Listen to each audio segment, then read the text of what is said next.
Apocalipse, capítulo 12, diz assim a palavra de Deus: E viu-se um sinal, um grande sinal no céu, uma mulher vestida do sol, tendo a lua debaixo dos pés, e uma coroa de 12 estrelas sobre a cabeça. E estava grávida e com dores de parto, e gritava com ânsias de dar à luz.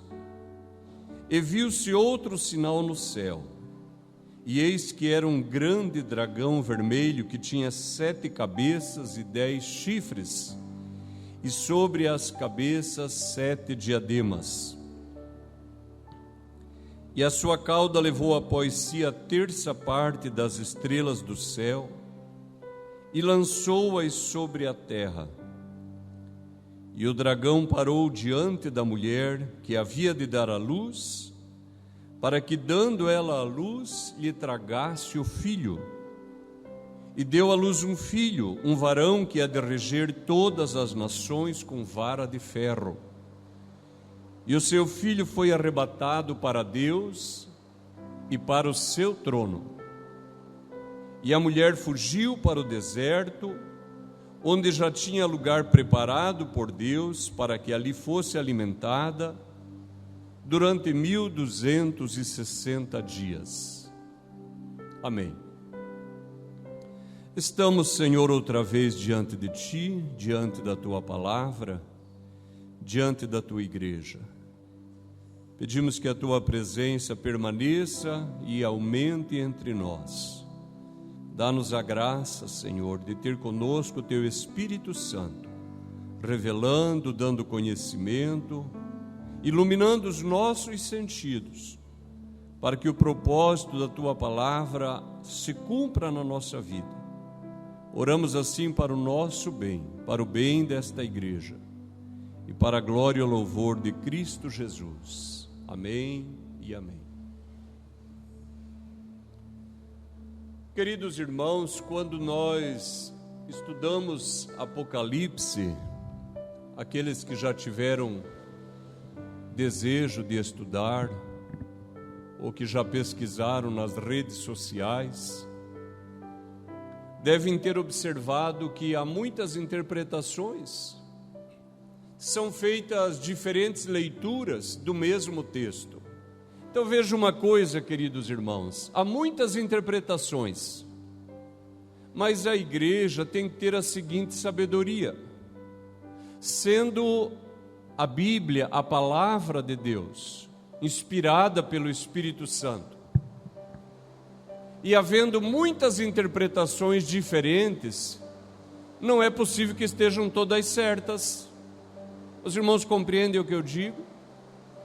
Eu concordo que há muitas interpretações, mais do que deveria, mas a igreja tem que ter a sabedoria de entender que não estão todas certas, pelo contrário, estão todas erradas e só tem uma certa. Amém, queridos? Claro, porque a palavra de Deus é para trazer uma revelação, não para trazer confusão. A própria Escritura diz que Deus não é Deus de confusão. Amém? Então nós precisamos nos aproximar das Escrituras com humildade, pedindo que Deus clareie a palavra, revele a palavra. Será que Deus pode fazer isso? Ah, pode, né, irmãos? O Senhor pode fazer isso. Uma outra coisa que nós devemos ter em mente quando estudamos as Escrituras, especialmente um livro como Apocalipse, é que frequentemente os intérpretes enxergam no texto bíblico muito de mitologia, de filosofia, e num primeiro momento não está errado, irmãos, porque inclusive a nossa vida, a maneira como vemos as coisas é afetada por esses pensamentos. Mas a pergunta, irmãos, que nós temos que considerar: Deus depende dessas coisas para revelar a sua vontade? Não, Deus não depende de nada disso. E toda vez que a palavra de Deus for clara em si mesma, ela tem que ser bastante, amém? Ela é suficiente. A própria Bíblia clareando a Bíblia. E não fui eu que inventei isso, graças a Deus. Bons teólogos, bons pregadores, bons intérpretes das Escrituras já disseram que o melhor método é quando a palavra de Deus ilumina a palavra de Deus e clareia a nossa mente. Amém? Então aqui nós temos uma cena. O texto diz que há uma mulher nessa visão, uma mulher vestida do sol, e ela tem a seus pés a lua, e ela tem também uma coroa com 12 estrelas sobre a sua cabeça. Quem é essa mulher? É uma imagem muito bonita, concorda? Uma mulher vestida do sol, com a lua a seus pés e 12 estrelas na sua coroa. Então vejam, uma parte da igreja, por motivos particulares, diz que esta mulher é Maria. Diz que esta mulher é Maria. Se fosse uma pessoa simples que chegasse a essa conclusão, não teria problema, porque você pode até pensar isso, já que a mulher vai dar à luz um filho, e nós sabemos que esse filho é Jesus, então dá a impressão que de fato é Maria. Mas irmãos, em primeiro lugar, tem que ser desonesto com o texto para chegar a essa conclusão. Por quê? Maria nunca foi perseguida. Nós vamos ver na sequência do texto que essa mulher que aparece aqui, ela vai ser perseguida. Maria nunca foi perseguida. Então, ainda que num primeiro momento alguém pudesse pensar que trata-se de Maria, mãe do Senhor, o restante do texto é contrário a essa ideia, não fecha com essa ideia. Esse pensamento só serve a um propósito do qual nós não participamos. Agora abra sua Bíblia em Gênesis capítulo 37.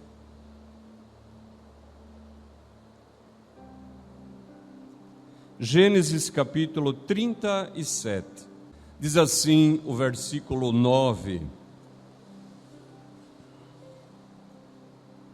E sonhou ainda outro sonho, e o contou a seus irmãos e disse: Eis que ainda sonhei um sonho,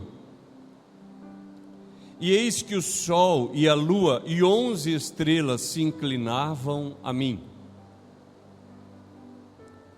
Aqui nós temos José, ele está conversando com seu pai Jacó. Os irmãos lembram que esse Jacó teve o seu nome mudado por Deus, o nome foi mudado para Israel. E aqui José está dizendo: eu tive um sonho. O sol, a lua, 11 estrelas se inclinavam diante de mim. Então ele está dizendo que os 11 filhos de Jacó são 11 estrelas. Ele também era um filho de Jacó, então nós temos agora 12 estrelas. Ou seja, essa mulher que aparece aqui no capítulo 12 de Apocalipse, essa mulher é Israel, ela é a nação de Israel. Agora veja o capítulo 4 de João, venha por favor para João, capítulo 4, o versículo 22.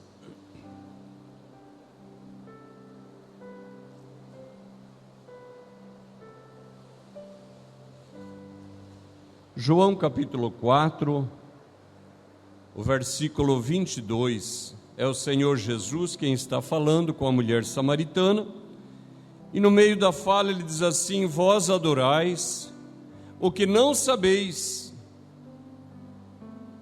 nós adoramos o que sabemos, porque a salvação vem dos judeus.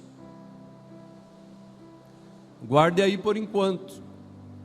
Então nós temos esse conhecimento de que essa mulher vestida do sol que tem a lua a seus pés e 12 estrelas sobre a sua coroa, essa mulher é a nação de Israel. E é dessa mulher que vem a salvação. O Senhor Jesus diz: a salvação, ela vem dos judeus. Agora, diz assim no versículo 3, que um dragão vermelho, ele vai tentar destruir o filho dessa mulher. E diz que ele tinha 7 cabeças e 10 chifres. Há muito tempo, quando ministramos aqui na igreja sobre Daniel, nós já adiantamos que nas escrituras, na profecia, chifre fala de poder. Guarde sempre isso, chifre fala de poder. Venha por favor para o capítulo 20. Nós podemos ler 1 e 2 para fazer sentido a leitura. Diz assim a palavra de Deus: vi descer do céu um anjo que tinha a chave do abismo e uma grande cadeia na sua mão. Ele prendeu o dragão, a antiga serpente, que é o diabo e Satanás, e amarrou-o por 1000 anos. Então vejam que o dragão é Satanás. Antes de nós lermos, você já sabia, mas agora você lê um texto que fundamentou aquilo que você já entendia. Entretanto, o texto diz que ele tinha 7 cabeças. E eu disse aos irmãos que cabeça fala de governo e chifre fala de poder. Vejam uma coisa, irmãos: quais foram os impérios que assolaram a nação de Israel? Pense por um momento. Quais foram os impérios que atacaram a nação de Israel, que feriram a nação de Israel? Pense por um instante. Nós temos o Egito, a Assíria, porque antes que Jerusalém caísse em 589 a.C., Israel já tinha caído, o reino do norte já tinha caído, capital Samaria, caído diante dos assírios. Depois a Babilônia, depois a Pérsia, depois a Grécia, depois o Império Romano. Perceberam? Nós temos 6 reinos. Falta um. Qual que é esse último? É esse que vai aparecer no final dos tempos. Guarde aí, porque nós estamos clareando essa ideia ainda. Contudo, venha por favor para o capítulo 17, Apocalipse capítulo 17, o versículo 9. Aqui há sentido. Quem tem sabedoria? As 7 cabeças são 7 montes, sobre os quais a mulher está assentada. Irmãos, não confundam esta mulher aqui com a mulher do capítulo 12. Quando nós chegarmos no 17, nós vamos ver quem é essa outra mulher. Tá bem? Aqui está falando de uma outra mulher. Ela está assentada sobre 7 montes, e diz: e são também 7 reis. Notaram? Os 7 montes são também 7 reis. 5 já caíram e um existe. O que isso quer dizer? Eu anotei aqui o nome dos montes sobre os quais está edificada a cidade de Roma. Olha que interessante. Roma está edificada sobre 7 montes: o Monte Capitólio, Palatino, Aventino, Célio, Esquilino, Viminal, Quirinal. Então o texto aqui de João, agora fechando, lembre que primeiro, numa visão mais ampla, nós tínhamos o Egito, a Assíria, a Babilônia, a Pérsia, a Grécia, o Império Romano e o último império. Agora aqui numa visão mais fechada, diz assim: e são também 7 reis, 5 já caíram. Uma vez que ele disse que é Roma, ele está falando diretamente do Império Romano. Ele está falando de 5 reis romanos que perseguiram os cristãos. Ele diz assim: 5 já caíram. Um existe. é onde ele está. Ele está no tempo do Império Romano, no século I da era cristã. E diz assim: outro ainda não é vindo,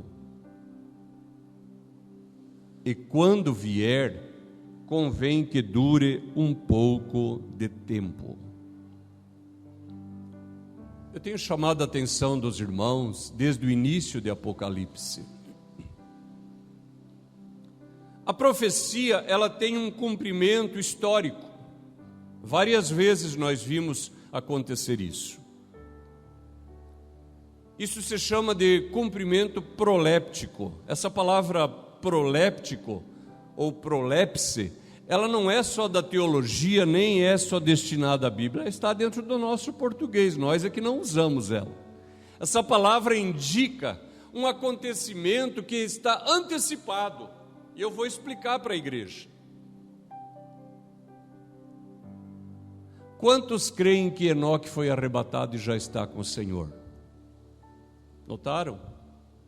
Quantos creem que Elias foi arrebatado e já está com o Senhor? Perceberam, irmãos? Isso é chamado de prolepse. É um evento que Deus realiza antecipando sinais do seu reino.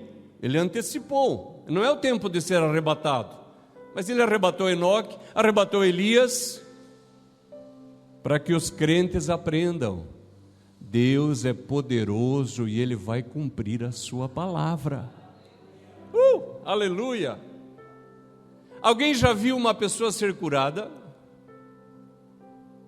Olha só, irmãos, esses dias na nossa viagem estive com a Brenda, visitando um presbítero com quem eu servia a Cristo há mais de 20 anos, ele era da minha equipe, e lá eu lembrava de quando eu estava orando na igreja, perto das 10h30, 11 horas da noite, e a irmã Iraíde Rodiá, que veio trazendo o Otoniel, um menino de uns 9 anos, eu estimo, cujo olho estava caído para fora.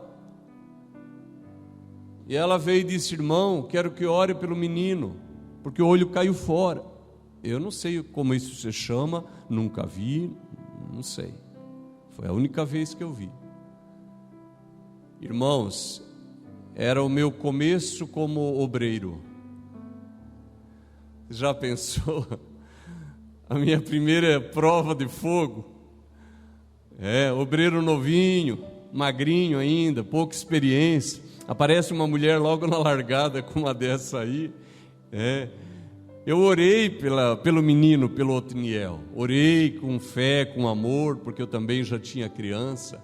E aí eu disse: irmã, agora vá rápido para o hospital. Era perto assim o hospital, ainda é perto. Eu não sei dizer, não sei se 1 quilômetro, um pouco mais, mas não era longe da igreja. Falei: agora corra para o hospital. Ela falou: não, irmão, vamos dar um tempo para Deus agir. A ovelha ensinando o pastor.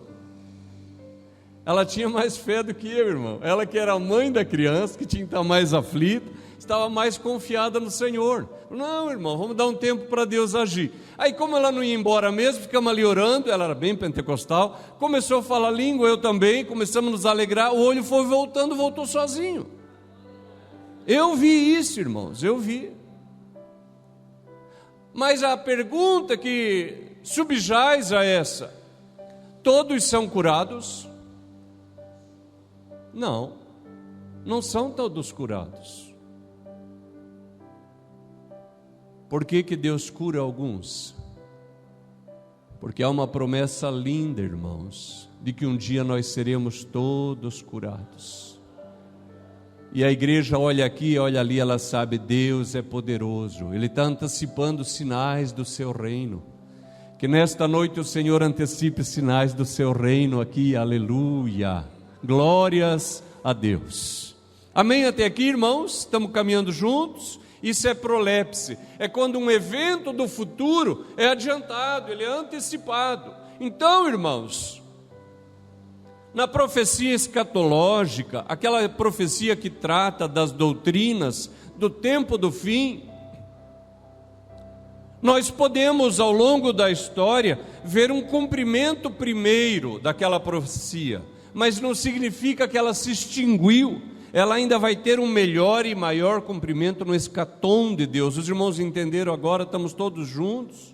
É isso. Então, quando olhamos para os impérios que afligiram Israel, quando olhamos para os reis que afligiram Israel, agora no Império Romano, nós temos um cumprimento primeiro da profecia. Mas, irmãos, o que esse texto está fazendo, ele está apontando lá para frente, e está dizendo que nesse período da grande tribulação, Satanás levantará nações, e aqui fala de 10 chifres, irmãos, 10 pessoas muito poderosas para afligirem o povo do Senhor. Notaram? É isso que o texto está tratando, é disso que está falando. Eu já li de reformadores cristãos que eles dizem: nós não pregamos Apocalipse porque não se aproveita nada. Esses dias um pregador me disse: eu não prego Apocalipse porque ninguém concorda com coisa alguma. Irmãos, há um erro crasso nisso, e eu já vou falar sobre isso. Mas a primeira verdade que nós podemos extrair aqui nesta noite é que vai ter um tempo de grande tribulação e nós não deveríamos estar lá, e nós não precisamos estar lá, porque a promessa que temos: como guardastes a palavra da minha paciência, também eu te guardarei da hora da tribulação. Quando lemos esse texto, os antigos diziam: pomos a barba de molho, não é assim? Fazemos um exame de consciência para ver em que direção nós estamos caminhando. Ler esta palavra deveria conduzir cada um neste lugar para responder ao seu coração: se a volta invisível do Senhor for agora, você sobe, você fica? A sua família vai ou fica? Essa é a pergunta que o exame dessas palavras deve promover em nós. Eu estou subindo ou eu vou ficar? Aleluia. Notem só, irmãos, 7 nações, 10 pessoas muito poderosas, fazendo guerra ao povo do Senhor. Irmãos, para algum pode soar até bizarro falar que nações vão formar uma coalizão para perseguir os judeus, que nesse primeiro momento, notem, eu não estou dizendo que todo o texto fala dos judeus, é que hoje nós só vamos até o versículo 6, neste primeiro momento é dos judeus que está falando. E alguém pode dizer: imagine se alguém vai se unir para perseguir os judeus. Olha que coisa mais bizarra. Irmãos, eu de propósito coloquei hoje aqui esse brochezinho, onde tem um raminho de oliveira e uma farpa de arame farpado. Quando a pastora esteve em Jerusalém, ela foi ao Museu do Holocausto. E ela trouxe para mim. Ela disse que as pessoas choram lá abundantemente. E hoje é dia 27 de janeiro, está certo? Hoje é o dia consagrado à memória das vítimas do Holocausto. Só no Holocausto, irmãos, 5 milhões de judeus foram mortos. Por quê? Porque eram judeus. O crime, ser judeus.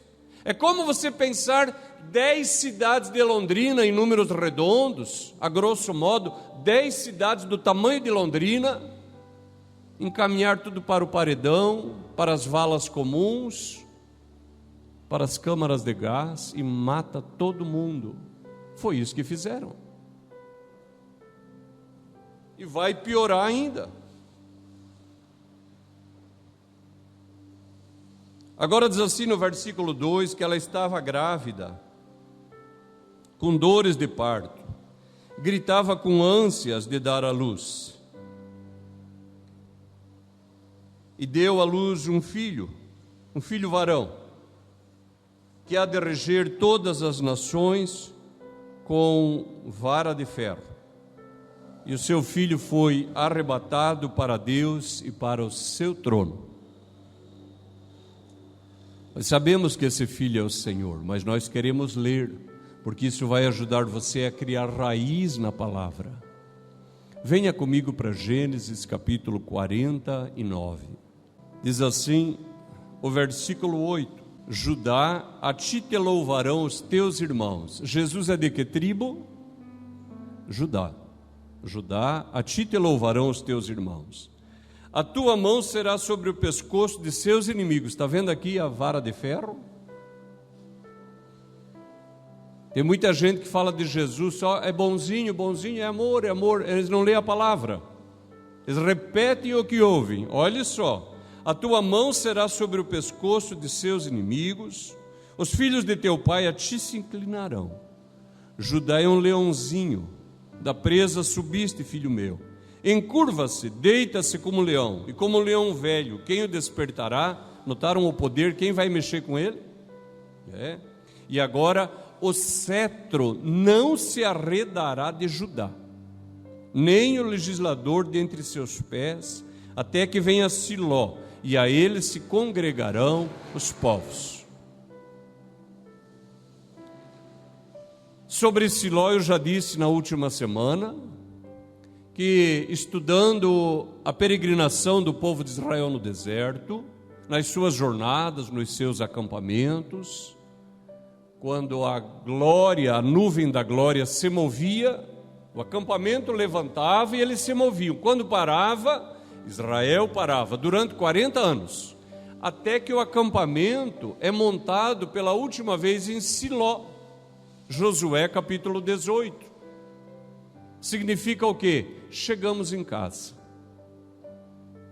E aí, lendo capítulo 11, versículo 19 de Apocalipse, é dito que quando o povo do Senhor está na glória, foi vista a arca do concerto. O que está lá dito é que nós teremos chegado em casa. Nós estaremos no céu, chegamos em casa. Pode montar o acampamento para sempre. Que palavra linda, que palavra maravilhosa. Então, aqui fala que o cetro não se arredará de Judá, nem o legislador, até que aconteça aquilo. Agora venha para Salmo capítulo 2. Nós vamos ler o versículo 9. Quem tiver interesse depois pode ler na sua casa, nós já lemos outras vezes, mas verá que esse Salmo 2, ele fala de Cristo. Diz assim: Tu os esmigalharás com uma vara de ferro, tu os despedaçarás como a um vaso de oleiro. Amém. Então esse filho, nascido da mulher, que nós sabemos que é Israel, ele regerá os povos com vara de ferro. E diz que o dragão, ele ficou esperando a mulher dar à luz, para destruir o seu filho, para devorar o seu filho. Então vamos para Mateus capítulo 2. Aqui é uma cena, irmãos, que quem participou do teatro, assistiu o teatro de Natal, já sabe tão bem.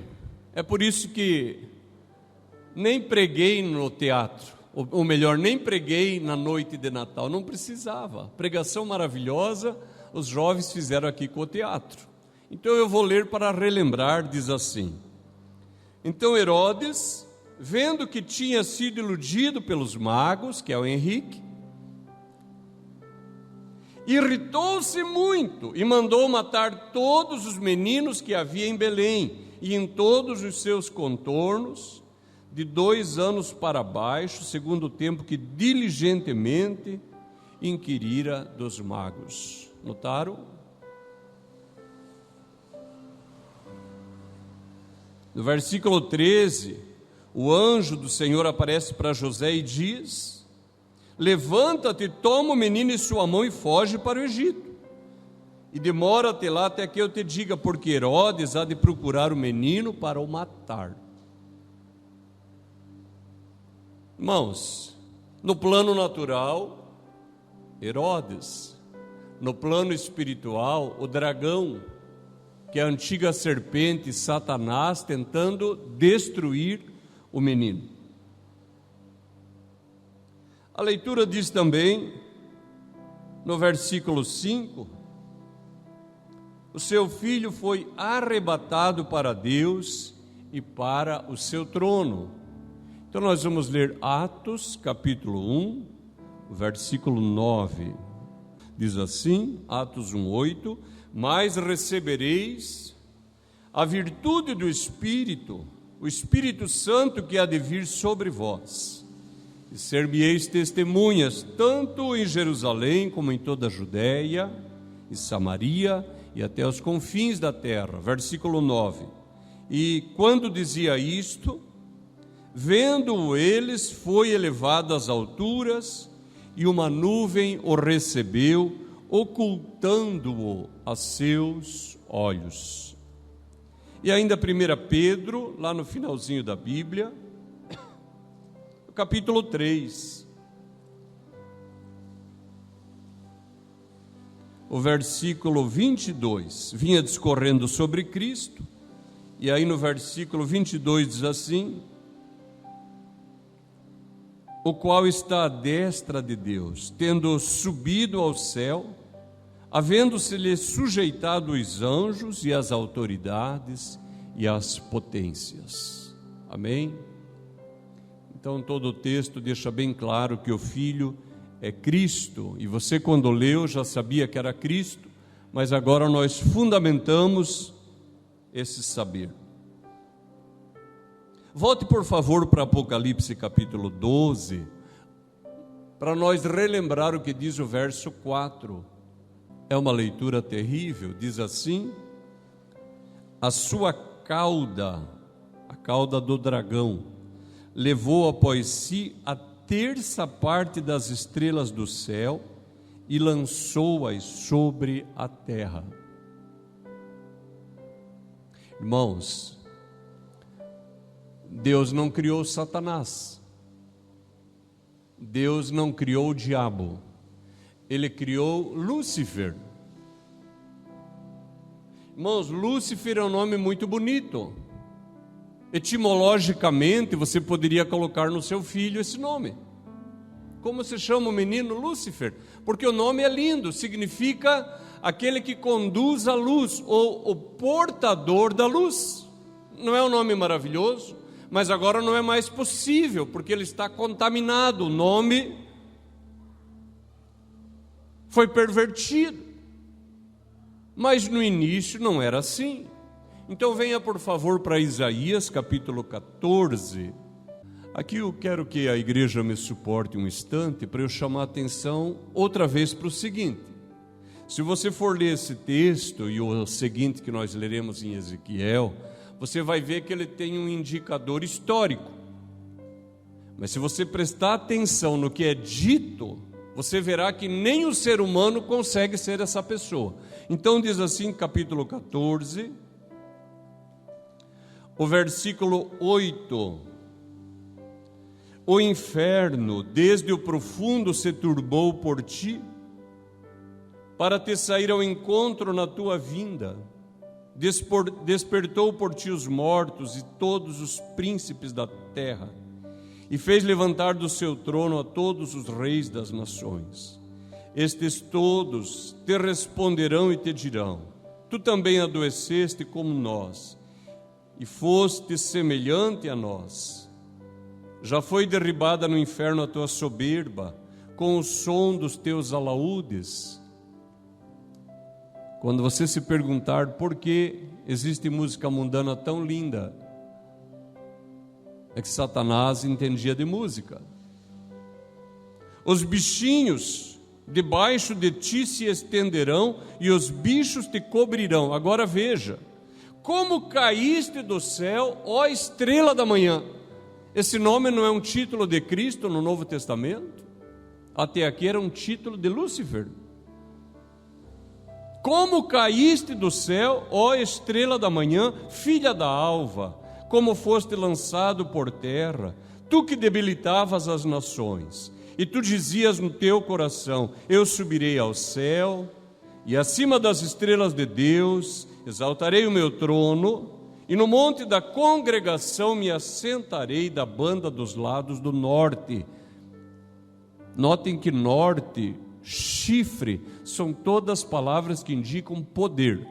Me assentarei dos lados do norte, subirei acima das mais altas nuvens e serei semelhante ao Altíssimo. Olha só a rebelião. E contudo serás levado ao inferno, ao mais profundo do abismo.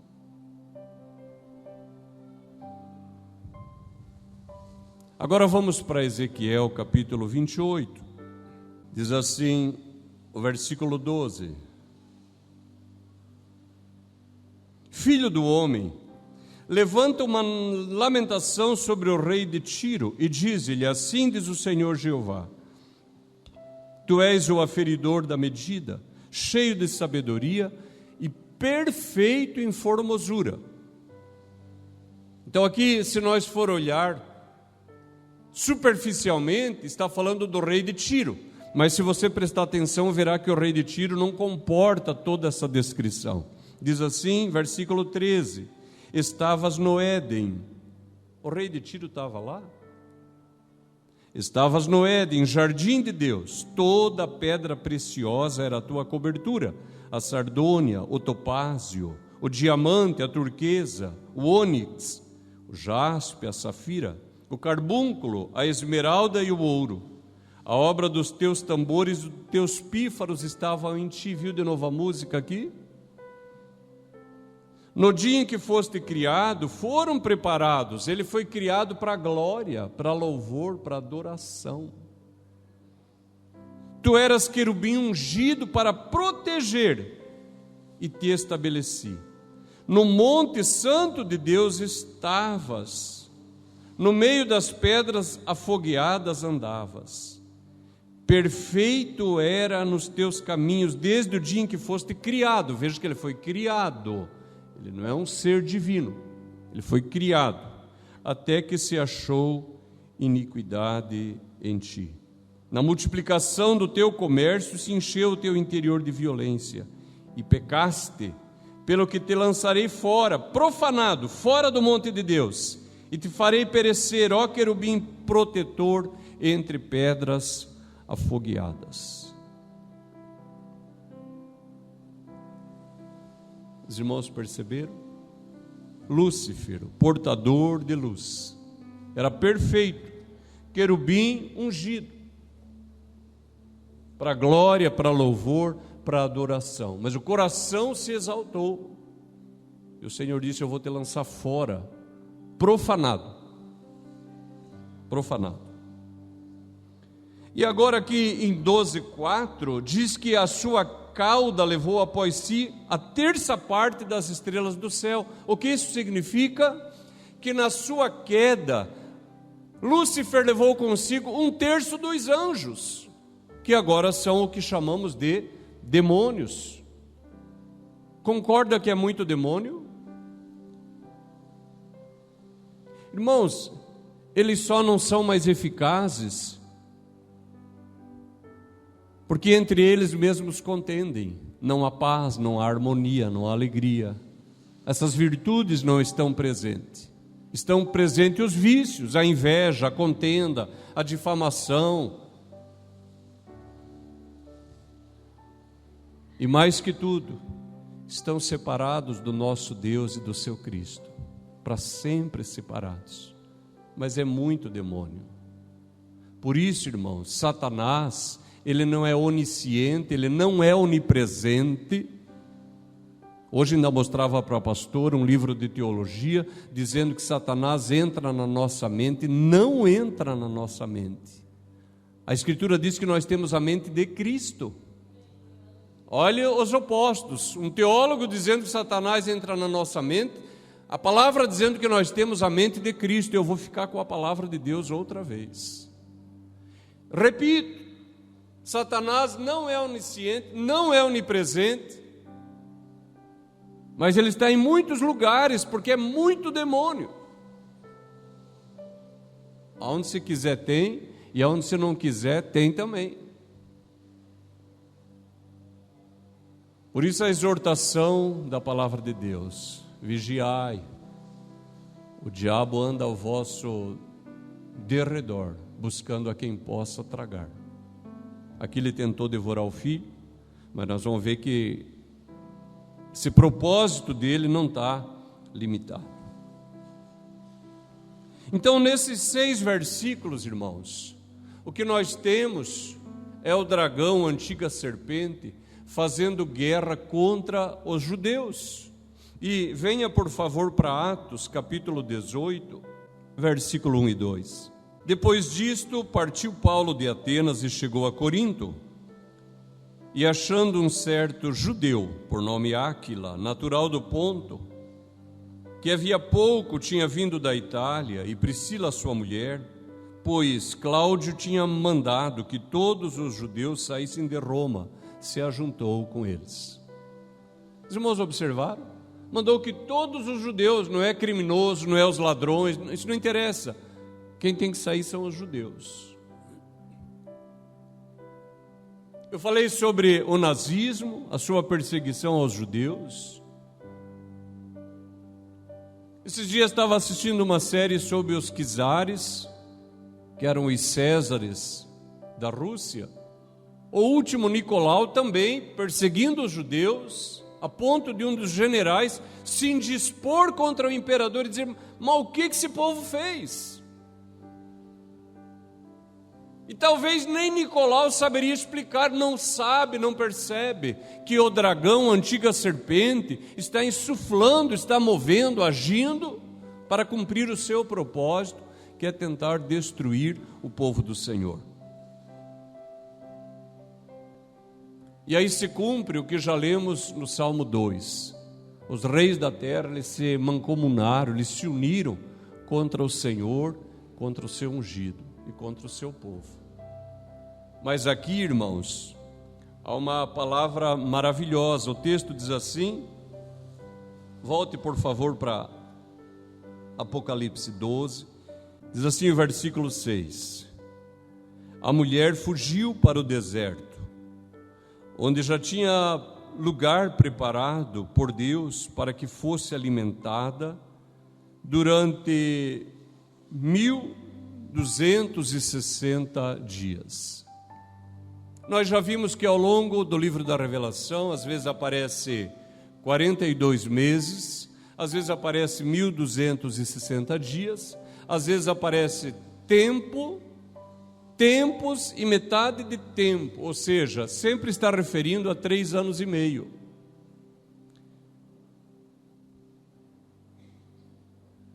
Irmãos, eu acho maravilhosa essa palavra que diz: a mulher fugiu para o deserto, onde já tinha lugar preparado por Deus, para que ali fosse alimentada. É por isso que eu discordo totalmente daqueles que dizem: não vale a pena ler Apocalipse, não vale a pena meditar sobre ele. Ora, quando eu leio aqui, eu vejo Deus guardando o seu povo. Deus já tinha preparado um lugar para a mulher fugir e para ela ser alimentada durante 3 anos e meio. Agora notem, queridos irmãos, naqueles 40 anos que Israel peregrinou no deserto, a vida no Egito, ela seguiu o seu curso normal. Ninguém mais quis saber dos hebreus. Eles continuam morando nas suas cidades, dormindo em suas casas, bebendo das suas cisternas. Enquanto isso, o povo do Senhor no deserto, irmãos. Nós estivemos lá com a Sara, num lugar terrível. Terrível. Não tem nada para você se esconder embaixo. Uma coisa que me chamou a atenção, eu posso estar enganado, irmãos, mas eu vi, e foi a leitura que eu fiz, porque eu tenho formação em elétrica. E quando você vê aqui um transformador, ele está sempre lá no alto, no poste, que é para ninguém pôr a mão. Irmão, lá no deserto, É um poste baixinho, o transformador está lá. Se alguém quiser subir em cima, pode subir, mas que não tem ninguém. Para que vai erguer? Não precisa. O povo do Senhor, 40 anos. E o Senhor os abandonou. Acredita-se que eram 3 milhões de pessoas. A Bíblia diz que só homem tinha 603 mil. E quando diz homem é de 20 anos para cima, é pessoa para guerra. 603 mil, fora mulher e criança, fora os moços jovens. 40 anos, o Senhor sustentando. Tei farai, nosso Deus fiel. Aleluia. O Senhor tem sustentado você também. Às vezes no meio do deserto, na provação, mas você está aqui. O Senhor tirou a água da rocha. Aleluia. A Bíblia diz que nem as suas roupas, nem as suas sandálias se consumiram.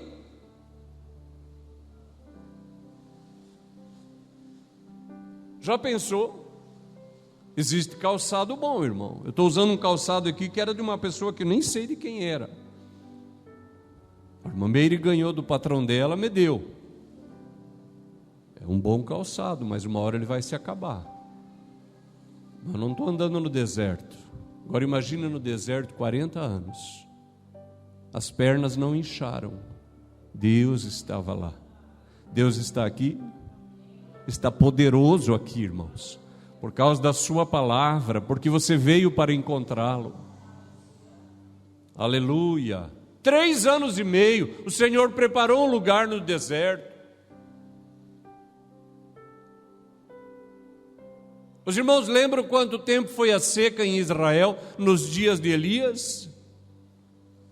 3 anos e meio. Está lá em Tiago. O Senhor não deixou o profeta perecer. O Senhor usou aves, o Senhor usou uma viúva, o Senhor usou um anjo, mas o Senhor o alimentou. O Senhor o alimentou. Tiveram dias muito difíceis. Houve um dia mesmo que ele achou que ia desfalecer, ele quis morrer, ele falou: Senhor, não sou melhor que meus pais. Toma a minha vida. Deus tinha um plano melhor para ele, ele nem passou pela morte. Às vezes está com uma ideia ruim aí na sua cabeça, nem sabe o que Deus está projetando. O Senhor, Ele diz na sua palavra: eu é que sei que planos eu tenho a respeito de vocês, plano para vos fazer o bem. Aleluia, esse é o nosso Deus, digno de glória, digno de honra, de adoração, de louvor. Se nós pensarmos na igreja agora, esses dias eu falei, e vou repetir,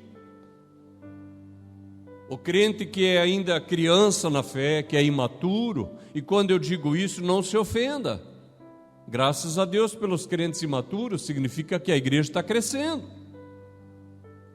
O novo convertido, a pessoa ainda não é balizada na palavra, vir ao culto é quase uma obrigação, porque o coração dessa pessoa ainda está no trabalho, no salário, fazer alguma coisa, conquistar coisas para si. Mas aqui há pessoas que já são maduras na fé, já houve um giro na sua vida. A sua casa é para servir a Deus, o carro é para servir a Deus, o salário é para servir a Deus. Eu poderia falar aqui de dizimistas, o prazer de servir e de dizimar. Note só, ele quer ganhar um dinheiro para dizimar. Notaram, irmãos? A pessoa sofreu um giro, o coração não está mais nessa vida. Irmãos, nós precisamos trabalhar, precisamos estudar, precisamos comprar, vestir, mas a nossa esperança não é mais nessa vida. Nós estamos olhando para uma outra pátria, uma pátria que é eterna, uma pátria que é celestial. Então, nesse tempo em que o dragão começa a perseguir o povo do Senhor, nós também temos preparado por Deus um deserto. Você pode notar quando você ora, e eu não estou falando de toda a oração, porque tem oração que é uma luta, eu não é. Você fala assim, eu vou orar tanto tempo, e depois fala, por que eu fui falar isso? Porque a oração não rende, e dói as costas, dói o cotovelo, dói o joelho, e tantas coisas. Mas tem oração quando a presença de Deus desce, a hora passa tão rápido, porque aí Deus preparou um lugar no deserto para alimentar você. Aleluia. Mesmo Deus que cuidou de Israel, mesmo Deus que cuidou de Elias, está cuidando de você, e Ele vai cuidar da igreja remanescente. Eu não quero fazer parte da igreja remanescente, eu quero fazer parte da igreja arrebatada. Mas quando eu vejo a promessa de Deus, eu vejo o amor de Deus. Deus continuará amando o seu povo. O amor de Deus não falhará. Aleluia. O amor de Deus não falhará. No capítulo 1, e agora sim nós já estaremos orando, diz assim: revelação de Jesus Cristo, a qual Deus lhe deu para mostrar aos seus servos as coisas que brevemente devem acontecer. E pelo seu anjo as enviou e as notificou a João, seu servo, o qual testificou da palavra de Deus e do testemunho de Jesus Cristo e de tudo o que tem visto. Bem-aventurado aquele que lê e os que ouvem as palavras desta profecia e guardam as coisas que nela estão escritas, porque o tempo está próximo. É perda de tempo estudar Apocalipse ou é bem-aventurança? Aqui está escrito que é bem-aventurança. Nós somos bem-aventurados, nós estamos alertados. O nosso descanso não é aqui. Não tem dia que a sua fé não está bem. Tem dia que você está meio desviado. Tem dia que a chama parece que está apagando dentro de você. Não pare na caminhada. Persevere. Persevere.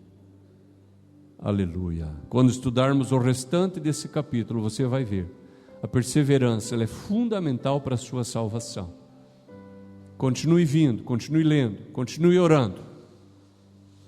Aleluia. E naquele dia, nós teremos a alegria de vermos uns aos outros. E nós vamos dizer, valeu a pena servir a Jesus. Aleluia. Você vai olhar para o lado e vai ver aquele irmão todo atrapalhado. Eu achava que não vinha, veio. A hora que você pensa isso, você vai olhar para você assim, eu vim. Aleluia. Amém, queridos. Aleluia. Sinto uma presença tão linda de Jesus aqui. Nesta palavra que diz, Deus tinha preparado um lugar para o seu povo, aonde ele fosse alimentado durante 3 anos e meio, o tempo da grande tribulação. Se você quiser, incline sua cabeça um instante.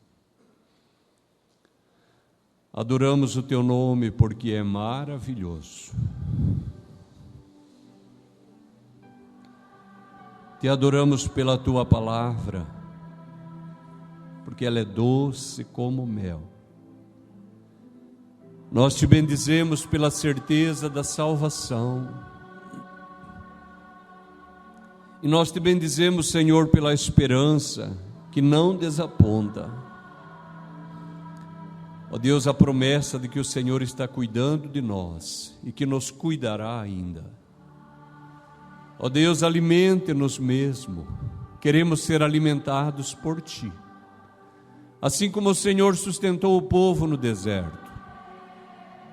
Assim como o Senhor sustentou Elias durante aquela seca e aquela fome. Sustente cada um que está na tua casa nesta noite.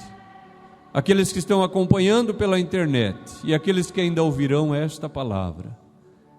Ó Senhor, Tu és o pão vivo que desceu do céu. Alimente-nos, Senhor. Fortaleça a nossa fé, a nossa vida. Apague as nossas transgressões e dá a cada um a certeza da salvação eterna. Ó Senhor, nós oramos assim em nome do Pai, do Filho, do Espírito Santo. Amém e amém. Graças a Deus. Aleluia.